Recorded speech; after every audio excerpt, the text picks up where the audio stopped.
Hello and welcome to Season 13, Episode 19 of the Ubuntu Podcast. It's Thursday, the 30th of July. Thursday, I hear you say? Well, yes. Sorry about this. We're a little bit late this week, although we've been trying our hardest to make sure we get every show this season out on time, especially given our lovely Patreons who have been contributing to our production costs to ensure that we do so. We had some unforeseen staff sickness this week, which meant that we had to delay the recording by a couple of days. But hopefully it shouldn't delay it getting to you too much. So thank you to everyone over at patreon.com/Ubuntu podcast. Do stay subscribed, please. This should be a one-off. In this show, we're going to go over what we've been up to. We're going to have some Ubuntu community news, and we're going to have some news headlines. And joining me this week, as ever, Martin and Alan. Who goes first? Hello. That threw us. You're going off script, Mark. I did that just to see what you'd do. We both locked up. Divide by zero. both look startled and confused. Martin, what have you been up to in the last couple of weeks? I have been making an Ubuntu remix for retro gamers. Ooh. Is it limited to only the Commodore 64, or will other games be able to be played? No, you can play other games, but they all look like the Commodore 64. Everything's brown and beige. You love to rub in my face. So is this not just RetroPie? Kind of, yes. Certainly inspired by. So, I suppose I need to explain why I'm making... I'm not making a distribution. It's always going to be a remix. But I've got a whole bunch of Raspberry Pis specifically set up for different console emulation. Mm-hmm. And I could just stick RetroPie on it and be done. And that would be fabulous. And that's what I've done in the past. But I haven't learned anything by doing that because RetroPie does all the heavy lifting for you. And there's also a second motivation here, which is we've been putting loads of effort into making the Raspberry Pi experience on Ubuntu really great at work. And I was like, I want this to run Ubuntu. So the idea here is that I've got these dedicated cases and hats and things for retro gaming, and I want to make a remix that's dedicated to each of those cases and cabinets and gaming hat modules and all the rest of it. Nice. Because I want to learn what's involved in actually making, a Raspberry Pi emulate classic arcade games and consoles. So it's more for fun and educational rather than, and also optimize. Sounds like you want to try and optimize the emulator so it runs really super well under Ubuntu, right? Yes, exactly that. And, and sort of a tertiary benefit is by doing this, I get to find some of the edge cases where maybe we haven't got things quite right with, the hardware enablement on the Raspberry Pi and Ubuntu, and I can flag that up and we can get that fixed and improve it. But yeah, I'm learning loads and I'm having loads of fun, and I've kind of delayed the point at which I can just sit down and play some games, unfortunately, because I've got to make the whole thing work. Right. But I've been having lots of fun getting there. Excellent. Alan, what have you been doing? I have been playing E.T. Legacy. It's nothing to do with the extraterrestrial. Huh.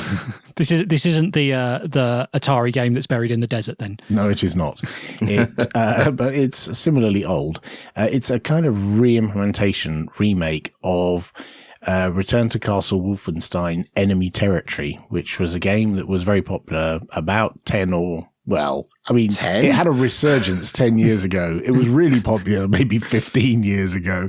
But Enemy Territory, the Lug Radio podcast fans used to have an Enemy Territory server that was spun up by someone in the community on a Wednesday night and a Sunday night. And I used to really enjoy sitting down on a Wednesday night and shooting my friends in the head from across the map. It's a bunch of...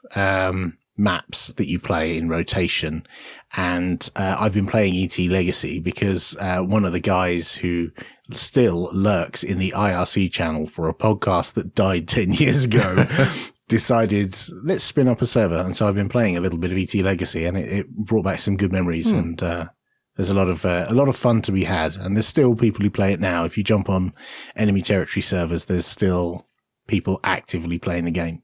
And are there any roguelike elements? No, there are no roguelike elements in this particular game. It's all shooty, bang, bang, and putting mines down. And the best part is it's Axis powers versus the allies.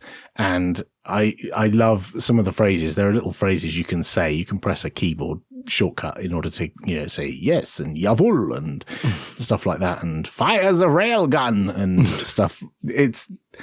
Sounds German, a little bit inappropriate, but okay. Well, it's a game, it's a game representing the past. And for those of us who like that, it's jolly good fun. So I would highly recommend E.T. Legacy. If you want to play with other like-minded people, join #LugRadio on Freenode IRC, which the fact that it's old technology, none of this Discord stuff. Join IRC, #LugRadio, and we'll talk in there about when the next Lug Radio night of enemy territories. Cool. Right, let's get on with the show.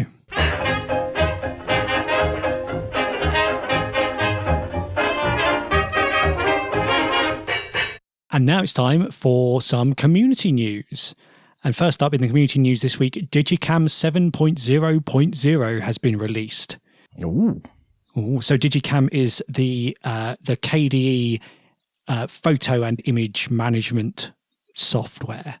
Yeah, it's like the thing you'd use to collect all your photos together and process them a bit and organize them and maybe put them in folders and edit them in small ways. It's not like the GIMP, is it? It's minimal editing, isn't it? It's a photo organizer. Right. Yeah. And that's all I've known the name for years, and that's all I've assumed it was, just a photo organizer. But reading through the release notes, I have to say, I'm rather impressed. It's got some pretty swanky features, and the improvements in this release are impressive. The one that stands out is, and they probably dedicate about half the release notes to, because they've clearly done a lot of work on, is it has improved facial recognition, which obviously could sound creepy, of course, but this is running locally on your own machine as opposed to using some, cloud-based AI. And rather amusingly, they have a whole passage there about how it works with some of your pets as well.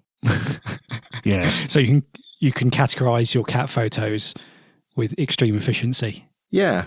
Do you know if it does the thing where it recognizes that these are pictures of this person? Yeah. And so you only have to train it on a few photos, and then from that point onwards, that's a photo of Alan or that's a photo of Martin. Exactly. Yeah, I was looking at how it worked, and once you've trained a face, then it automatically creates like a label which is sort of hierarchical, and then you can just go and say, show me or find all of the pictures of Alan, and there will be your happy smiley face in all of the pictures.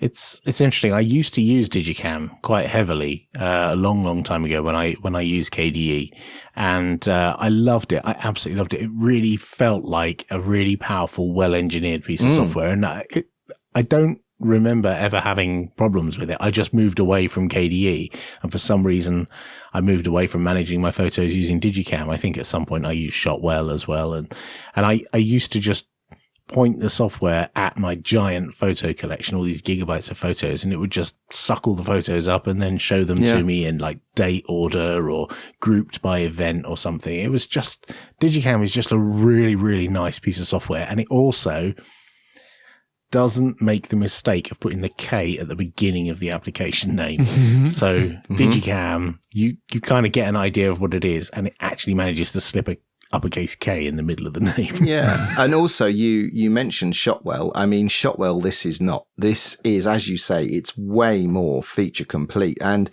very much of the now, because some of the other features that they've added is support for raw photographs from all the current crop of, DLSRs and mirrorless cameras, including the two that I own, and even GoPros and DJI drones, and then image format support for stuff that's on iOS devices, and a mosaic wall generator, which looks super cool.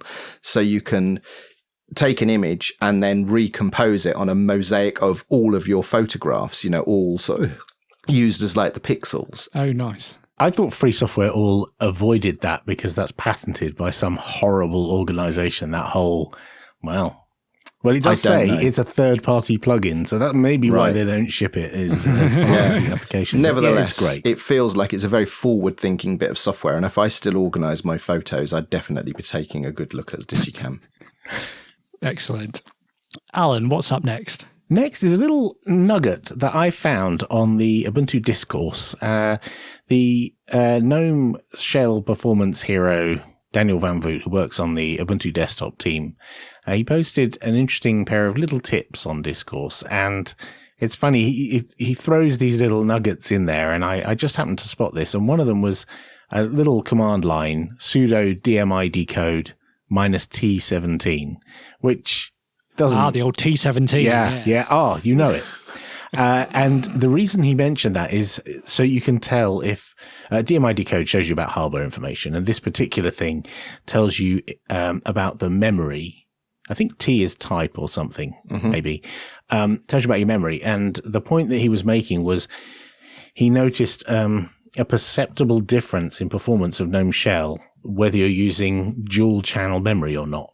And so if you've got a computer that's got 2 slots and can have dual channel DDR RAM, and you've only got 1 slot occupied, then if you were to put another stick of RAM in, and so thus making it dual channel, you could see a notable difference in performance. And he was throwing this out there as a way for you to see whether your RAM is configured dual channel or not, which you might not know if, you're a novice or you're not a computer hardware nerd or you didn't build the computer.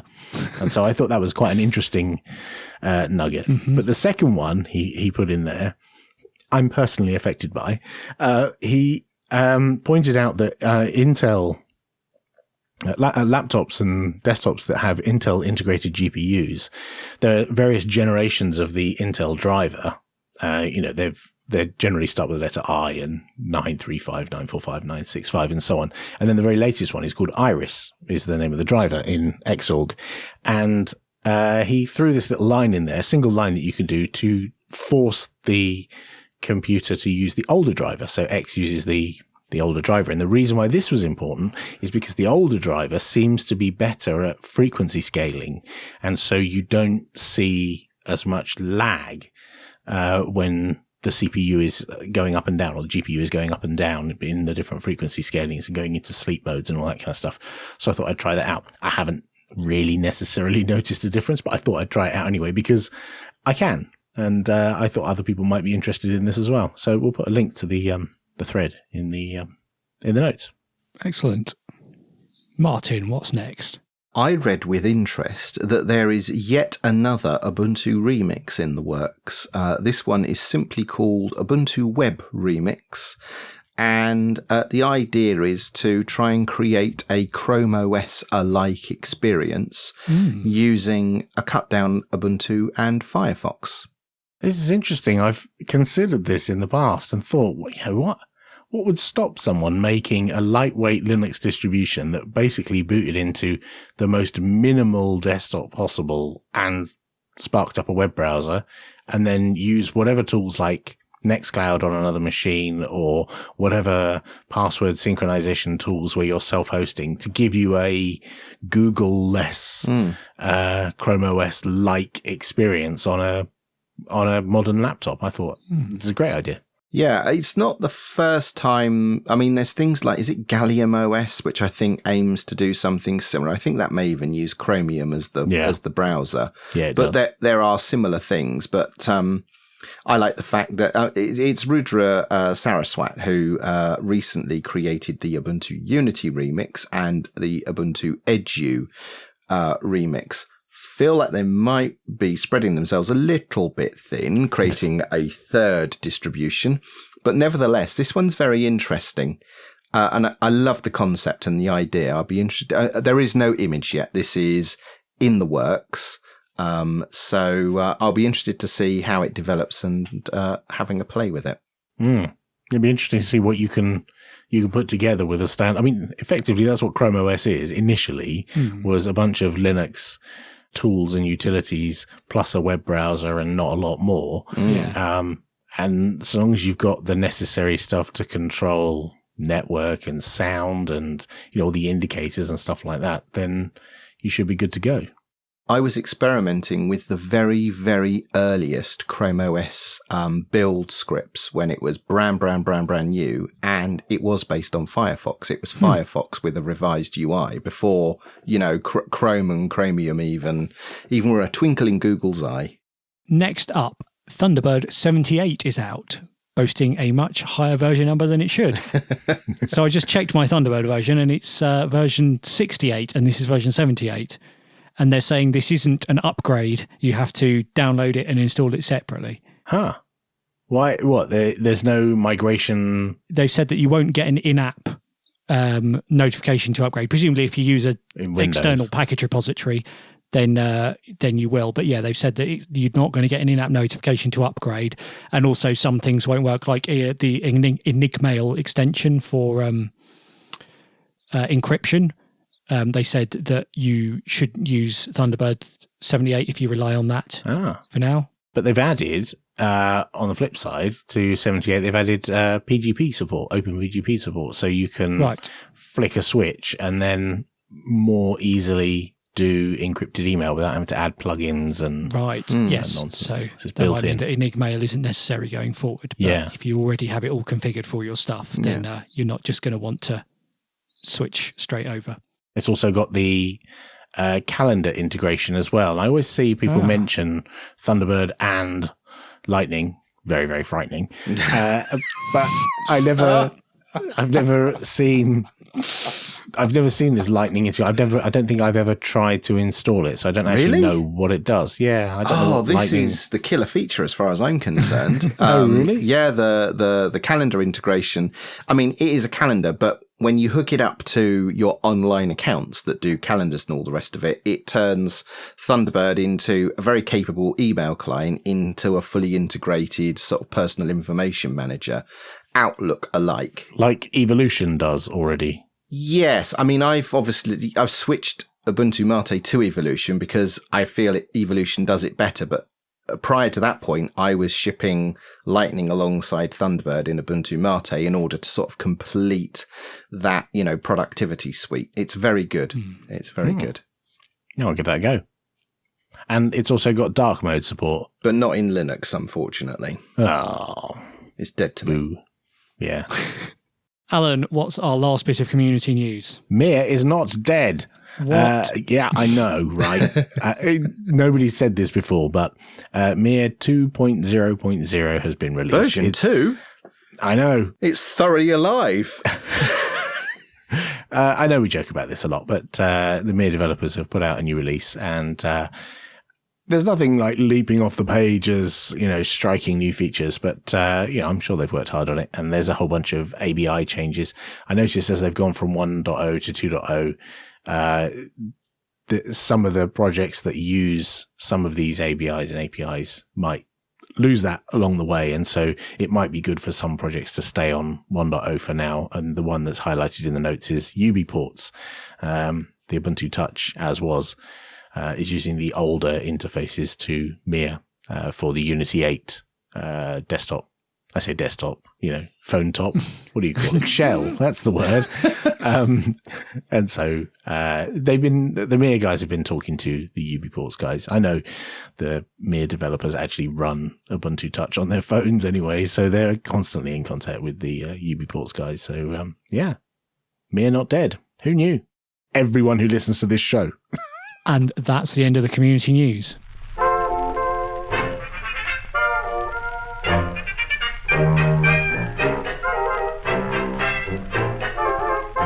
And now it's time for the news headlines. Martin, what's up first in the news this week? Well, it turns out Secure Boot is not so secure. Uh-oh. There's a vulnerability and it has a catchy name. Oh, good. Does it have a logo? I don't know, actually. I didn't go looking for a logo. I spotted it had a catchy name. I just assumed it must have branding as well. The catchy name is? Boot Hole. I've seen a picture of a rather tatty boot with a maggot coming out through a hole in the end. So I guess that's the logo. Nice. I see. So what's all this about then? Well, it's interesting because it's sort of a two-sided story. It's your typical security vulnerability in that there's a vulnerability in Grub, but actually a vulnerability in like Secure Boot. and it means that the very thing that Secure Boot is designed to do doesn't work. It is possible to inject malicious code into the boot process and completely compromise the system, which is a bit embarrassing because it had one job to do. And, if you want to learn more about that, we will have a link in the show notes to a wiki article that the Ubuntu security team have prepared that talks about this in quite some detail. But also, what was interesting is security researchers identified this single issue.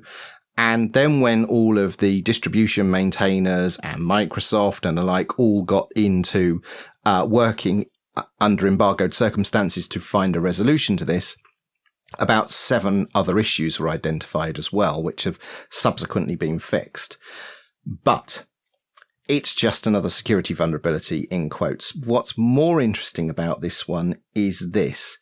If you are a dual booter or a multi-booter, or you are a user that deliberately withholds updates in your distributions, or you're a user of a Linux distribution that also withholds updates, you could run out of rope pretty quickly, because if one of these updates is applied via another operating system or another distro, it could prevent your other distributions from booting. So this is an update for the device's firmware that the operating system also has to have a corresponding update to support. Is that right? Some of the certificates that sign the secure boot process are being revoked. So if you don't update your system to use the new the updates that have the new certificate signing things, then you won't be able to boot them.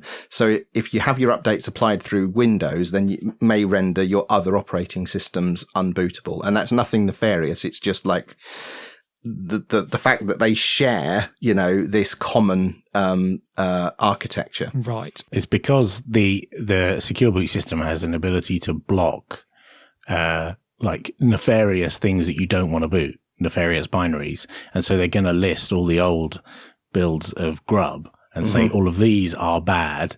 And the problem is if you dual boot, then it's possible that you've got on your other partition or on your other disk, you've got one of those dodgy versions of Grub.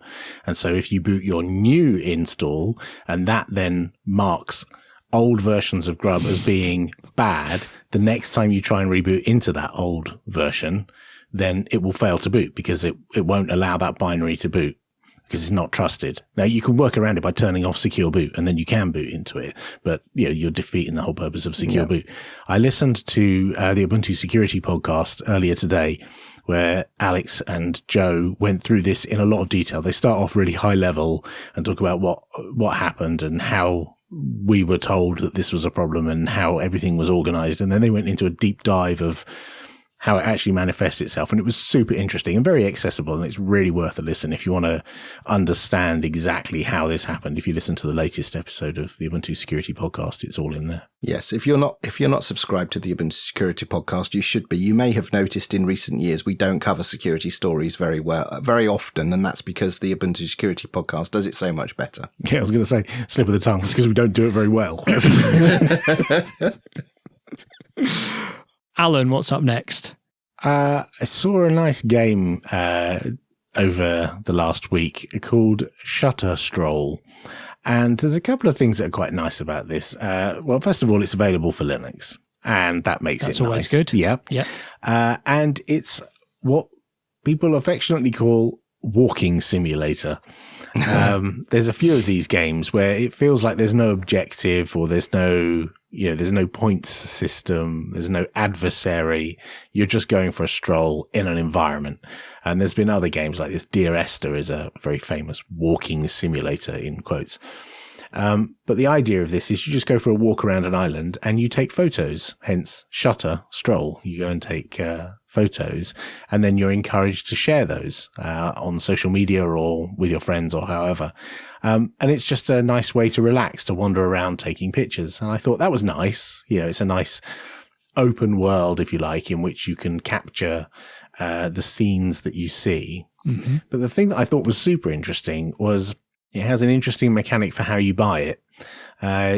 you can opt to pay for the game, and for every copy that's bought on itch.io, that unlocks a free copy for someone else who can't afford to buy it. And I thought that was really nice. So your every purchase that's made makes it possible for someone who can't afford or is, impoverished in some way or just, incapable of buying it, they can unlock a free copy. I just thought that was a really innovative way to finance the game and make it possible for other people to play it too. I say play, experience the walking simulator that is Shutter Stroll. Excellent.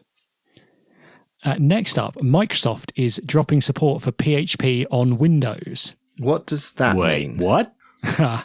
So PHP, in case you don't know, is a hugely popular programming language which is used mainly in web applications. So this is applications like WordPress, Drupal, Moodle, powering a lot of websites around the world. They're all written in PHP. And if you're on Windows, the main way of getting PHP is by downloading a binary from windows.php.net, which are, so that's from the php.net is the PHP project's website, but actually windows.php.net, the builds there are built and supported by Microsoft. Oh. Yes. I didn't actually know that until this week, even though I use it at work. And they have said that from PHP version 8 onwards, so the current stable version is PHP 7.4, and they're saying that once that's end of life, they're no longer going to be supporting these builds. They're not going to be doing new builds. They're not going to be supporting the builds ongoing for Windows. Do they say why? Not in the initial announcement, no. They've just said, this is what you can expect from us going forward. But one thing that occurred to me when they said this was that actually there is still a supported way of running PHP on Windows, because Windows Subsystem for Linux is supported and you can run PHP on that. And a lot of the tools which you might use to write PHP on Windows are aware of WSL and integrate with it. So things like VS Code and PHP Storm, right, they all know that running PHP on WSL is a thing and will give you options to integrate with it. Oh. So I'm wondering if the reason that they've done this is to, give themselves less to maintain and push people in the direction of using WSL instead. They must know how many people grab PHP from that website. Right. And so I wonder if the numbers just didn't, make it make sense. It's just not worth doing if there's not enough people running PHP on Windows. I'm sure there's, a substantial number, but I would imagine there's way more people with WSL installed rather than PHP on Windows, maybe. Well, that's quite possibly wild speculation. And it's possible there might be other community builds that people are using, or I don't know if you use something like XAMPP, which is like a bundled Apache PHP database package. I don't know if that actually uses the Microsoft builds or whether they build their own version. There's also speculation that someone might continue creating and publishing builds on windows.php.net, but that is as yet unconfirmed, I believe. Interesting. So it's going to be interesting to see. At work, we're going to have a conversation about what we do about this now, because all of our development machines are on Windows, even though our servers aren't. So this might be a reason for us to investigate using WSL for development, but who knows? We're going to have to look into that. Or switching your workstations to Linux. Unfortunately, that's far less likely to happen. Oh, that's a shame. PHP Storm is in the Snap Store. Oh, that made you look really dejected there, Mark. Sorry about that. And finally, Mark. Yes, and finally. I have found a game for you, Mark. You'll all be familiar with the desktop classic Minesweeper. Well, I will. Demon Crawl. The clicking simulator. Yeah, Demon Crawl is now available, which is a Minesweeper with roguelite elements, and it's coming to Linux. What? Wow. Yeah, I can't grok this. I'm still confused by rogue light. This all means nothing to me, but I know these are words that Mark cares about, so I was sure this was going to be a hit with Mark. So it looks like this is a dungeon crawling type game. Don't know what that means either. It means you're exploring a dungeon. Okay. and finding treasure mainly, and occasionally fighting monsters. Gauntlet? Yes. Okay. Could they not just say Gauntlet-like? Because Rogue predates Gauntlet by some margin. And anyway, there's more specific things about being roguelike. I'll explain all of these at length at some point. But Please don't. But the cool thing about this game is it. So if you've ever played Minesweeper, you click around and it tells you, next to this there are 4 mines and next to this square there are 2 mines, and you use a sort of a system of deduction to work out where it's safe to click and where it's not. And sometimes you click somewhere and then there's no mines touching any of the squares touching that, and it opens up a big area of the map. And it looks like that what this game is it uses that like empty space as a dungeon, so you might find monsters and treasure in those areas, and then you can explore further, avoiding the bombs. Brilliant. But instead of unveiling nothing like you do in Minesweeper, you unveil a dungeon. So yeah, that looks quite fun, and it's already out on Windows and apparently plays through Proton, but there is a Linux version in beta available on Steam. Brilliant. I look forward to a full review in an upcoming episode of Ubuntu Podcast, Mark. And that is all of the news for this week.